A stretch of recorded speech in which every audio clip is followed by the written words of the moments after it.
All right, today we are diving deep into Brianna Wiest's incredible book, The Mountain Is You. We're going to break down this powerful idea of how we can stop being our own biggest obstacle and finally start tapping into our real potential. So let's get into it. I mean, really think about that for a second. That feeling that you're the one standing in your own way, that you're somehow holding yourself back from the very things you say you want the most, that's the exact feeling we're going to tackle head on today. And this quote, this is the core idea of everything we're about to talk about. The whole premise is that our biggest, toughest challenges, they aren't usually out there in the world. They're inside of us. It's not about what the world throws at you. It's about the mountain you have to climb within yourself. So let's start by actually mapping out this internal mountain. What is it? What's it made of? Well, the main obstacle, the very terrain we have to learn how to navigate, is something called self-sabotage. And the most important word here is subconsciously. This is huge. Self-sabotage isn't you actively deciding to fail. Nope.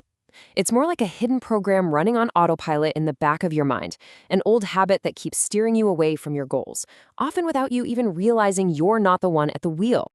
Okay, so if this is all happening without us even knowing it, the big question has to be, why?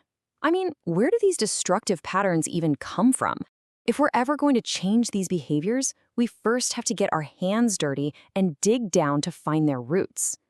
And this is what that self-sabotage looks like on the surface. These are the things we all recognize, right? Procrastination, putting things off into the last second.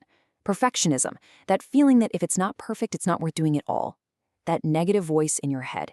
These aren't just random bad habits. They are the clear, everyday signs that we're standing in our own way. But underneath all that are the deeper causes. It's not just about being lazy. It's often rooted in some really profound fears. Fear of failure, that one's pretty obvious. But look at this one, fear of success. That's the unconscious anxiety about all the new responsibilities and pressures that success might bring. And so often, it all ties back to unresolved emotional wounds that trigger what feels like a protective instinct, even when it's the very thing holding us back. So, we've identified the mountain and we've mapped out its tricky terrain. Now, how do we actually climb it? What do we need?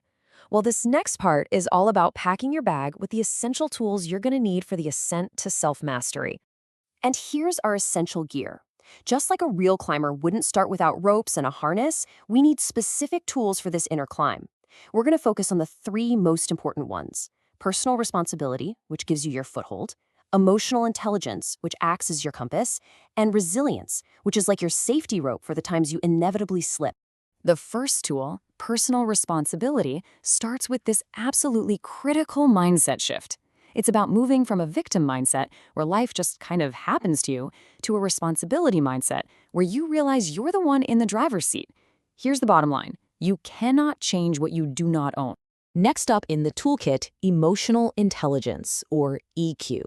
Think of this as your internal compass. See, a lot of self-sabotage comes from these impulsive, unmanaged emotional reactions.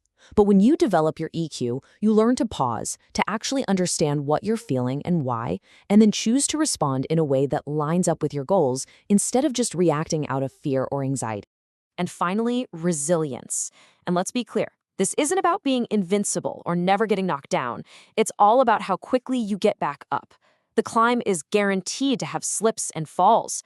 Resilience is the muscle you build that lets you stand up, learn from what just happened, and keep climbing, maybe even a little stronger than before. Okay, with our toolkit ready, it's time to begin the most transformative part of the entire climb. This is where we learn not just to get through our struggles, but to actually use them as fuel. Now this is a radical way to reframe hardship. Instead of seeing pain as this awful, destructive thing to be avoided at all costs, we can learn to see it as a teacher. Every challenge holds a lesson, and every wound that you heal becomes a source of incredible strength. This is how you literally turn your past into your power. So how do you do it? It's really a four-step process. It starts with that mental shift, reframing your story. Then comes acceptance. You have to stop running from the pain and just acknowledge it's there. Only then can real healing start. And the last step, the most powerful one, is to channel that experience, turning the energy of what once hurt you into the very fuel that drives you towards your purpose. This whole transformation is powered by what the book calls inner work. It's the engine of the entire process. It just means having the courage to look inward and really understand the why behind your actions and your beliefs. Without this, we're just playing whack-a-mole with the symptoms, never getting to the root cause. So how do you actually do this inner work? Well, it's not as mysterious as it sounds. We're talking about really practical tools.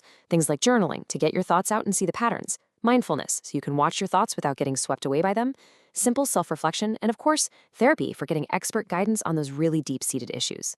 All right, we've identified the mountain, we've packed our toolkit, and we've started the climb.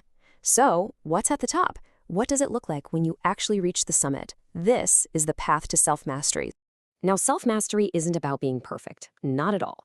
It's about alignment. It's that moment when your inner world, your thoughts, your emotions, and your outer world, your actions and behaviors, are all finally working together, pointed in the same direction toward your most authentic goals. You truly become the architect of your own life. And this is what that summit feels like. You're not perfect, but you have clarity. You're standing above the clouds of self-doubt, and you can finally see the path forward. You start choosing how to respond instead of just reacting. Your actions finally feel like they match who you really are. And you realize that this view, this feeling of mastery, isn't some final destination. It's just a new, better vantage point for a journey that never ends. Which brings us right back to where we started, with this core idea. The point isn't just to rush to the top of the mountain. The real transformation, the thing that actually changes you, happens during the climb. Every single challenge you overcome, every fear you face, that is what builds you into the person who is capable of reaching the summit in the first place. So I'll leave you with this. After everything we've talked about, what is one small, manageable first step you can take today to begin your own ascent? Because that's all it takes. The journey starts now.